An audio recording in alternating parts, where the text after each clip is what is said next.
اب ہم آپ کو ادریس علیہ السلام کے بارے میں بتاتے ہیں۔ ایک حدیث میں ہے کہ آدم اور شیس علیہ السلام کے بعد ادریس علیہ السلام پہلے نبی ہیں۔ ایک دوسری حدیث میں ہے کہ ادریس علیہ السلام پہلے نبی ہیں جنہوں نے قلم کے ذریعے لکھا اور لوگوں کو کتابت سکھائی۔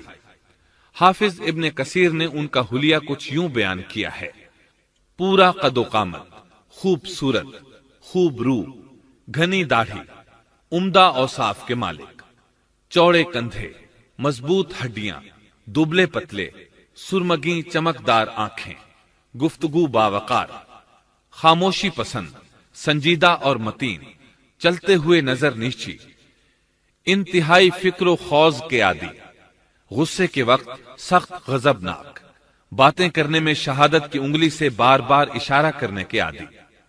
ادریس علیہ السلام شیس علیہ السلام کی شریعت پر عمل پیرا رہے، چونکہ ادریس علیہ السلام رسول بھی تھے، اس لیے اللہ کی طرف سے مستقل ان پر شریعت نازل ہوئی جس کی تشریح و تفسیر کر کے لوگوں کو احکام الہی سے آگاہ فرماتے۔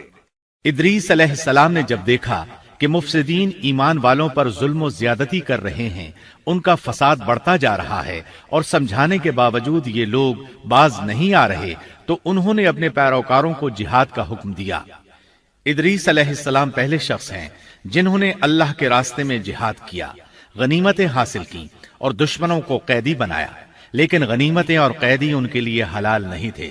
رسول اللہ صلی اللہ علیہ وسلم پہلے رسول ہیں جن کے لیے غنیمتیں حلال کی گئیں، لیکن یہ بات یقینی ہے کہ جہاد سب سے پہلے ادریس علیہ السلام نے کیا۔ انہوں نے جہاد کے لیے سب سے پہلے ایک لشکر تیار کیا، پھر اس لشکر کو 2 حصوں میں تقسیم کیا۔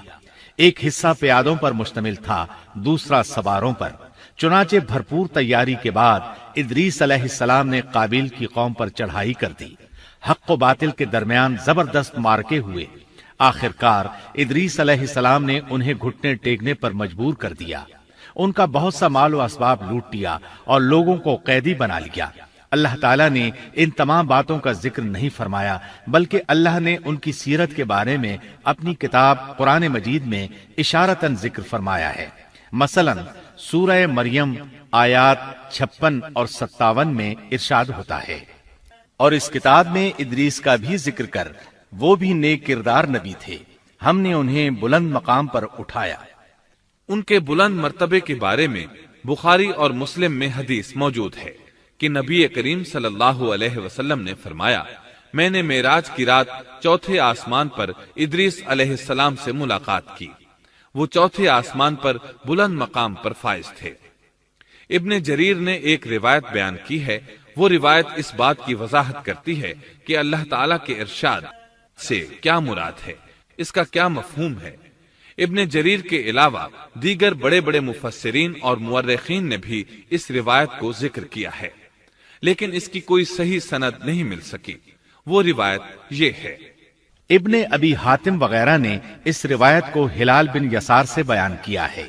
وہ کہتے ہیں میری موجودگی میں ابن عباس رضی اللہ عنہما نے کعب رحمت اللہ علیہ سے پوچھا، کعب، ادریس علیہ السلام کے متعلق اللہ تعالیٰ کے اس قول ہم نے انہیں بلند مقام پر اٹھا لیا کا کیا مطلب ہے؟ تو کعب رحمت اللہ علیہ نے جواب دیا، اللہ تعالیٰ نے ادریس علیہ السلام پر ایک مرتبہ یہ وحی نازل فرمائی، اے ادریس، تمام اہل دنیا جس قدر روزانہ نیک عمل کریں گے ان سب کے برابر میں تجھے ہر دن اجر دوں گا۔ ادریس علیہ السلام نے یہ سنا تو انہیں خواہش محسوس ہوئی کہ میرے اعمال میں روز افزوں اضافہ ہو، اس لیے عمر کا حصہ طویل ہو جائے تو اچھا ہے۔ انہوں نے وحی الہی اور اپنے اس خیال کو ایک رفیق فرشتے پر ظاہر کر کے کہا، اس معاملے میں موت کے فرشتے سے گفتگو کرو تاکہ میں نیک اعمال کا زیادہ سے زیادہ وقت حاصل کر سکوں۔ اس فرشتے نے جب یہ سنا تو ادریس علیہ السلام کو اپنے بازوؤں پر بٹھا کر لے اڑا۔ جب یہ 4تھے آسمان سے گزر رہے تھے تو موت کا فرشتہ زمین پر آنے کے لیے اتر رہا تھا، وہیں دونوں کی ملاقات ہو گئی۔ دوست فرشتے نے موت کے فرشتے سے ادریس علیہ السلام کے بارے میں گفتگو کی۔ موت کے فرشتے نے دریافت کیا، ادریس علیہ السلام کہاں ہیں؟ اس نے کہا، میری پشت پر۔ موت کا فرشتہ کہنے لگا، مجھے اللہ کی طرف سے یہ حکم ملا ہے کہ چوتھے آسمان پر ادریس علیہ السلام کی روح قبض کروں۔ اس لیے میں سخت حیرت میں تھا کہ یہ کیسے ممکن ہے، ادریس علیہ السلام تو زمین پر ہیں۔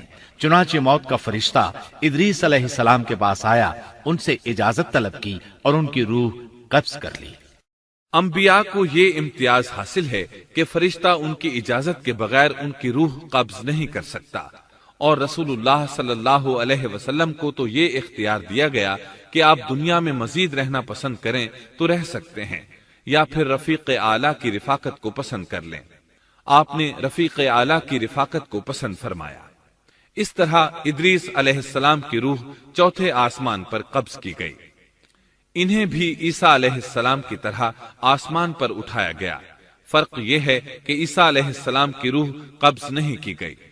یہ واقعہ نقل کر کے کعب رحمت اللہ علیہ فرماتے ہیں کہ اللہ تعالیٰ کے ارشاد کی تفسیر یہی ہے، لیکن درست بات یہ ہے کہ یہ اسرائیلی روایت ہے۔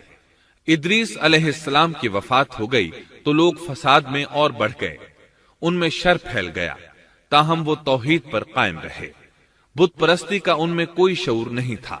لوگ آدم علیہ السلام کی وفات کے 1000 سال بعد تک توحید پر قائم رہے۔